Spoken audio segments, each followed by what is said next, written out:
Salam damai sejahtera dalam kasih Tuhan Yesus Kristus. Berjumpa kembali dalam renungan harian Gereja-Gereja Kristen Jawa, Klasis Semarang Timur.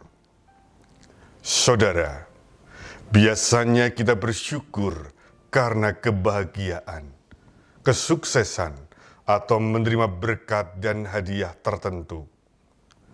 Pernahkah Anda bersyukur karena sakit, karena tertimpa kemalangan, atau karena gagal dalam pekerjaan? Firman Tuhan saat ini terambil dari Injil Lukas 10 ayat 21 sampai dengan 24 yang demikian.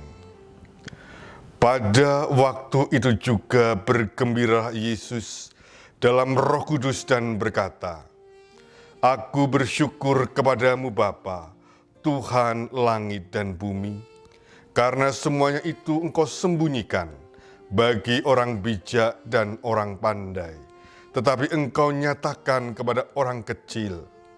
Ya Bapa, itulah yang berkenan kepadamu.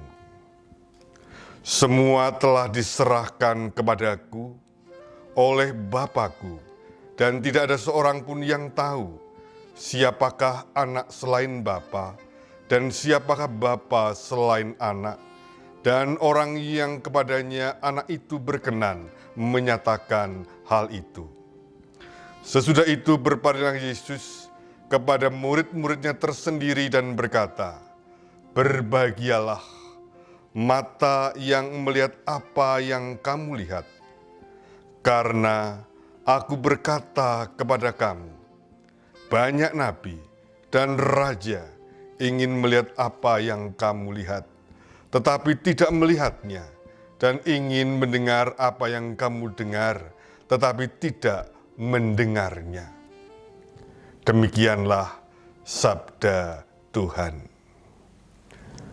Saudara yang terkasih, dalam kehidupan kita, biasanya kita bersyukur karena kita sedang bahagia. Pada umumnya, kita mengucapkan syukur karena kita menerima berkat. Dan sudah lumrah kita bersyukur karena kita sedang mendapatkan hadiah. Dan itu lumrah-lumrah saja. Lalu, bagaimana dengan doa syukur orang Farisi yang berdoa dalam hatinya begini, "Ya Allah, aku mengucap syukur kepadamu, karena aku tidak sama seperti semua orang lain, bukan perampok, bukan orang lalim, bukan pezina, dan bukan juga seperti pemungut cukai ini. Aku berpuasa 2 kali seminggu, aku memberikan 1/10 dari segala penghasilanku," dan seterusnya, dan seterusnya. Saudara, si pendoa sangat hebat. Ia sedang flexing rohani, memamerkan keunggulan rohaninya di hadapan Allah yang dikemas dalam doa syukur. Dan Allah tidak berkenan.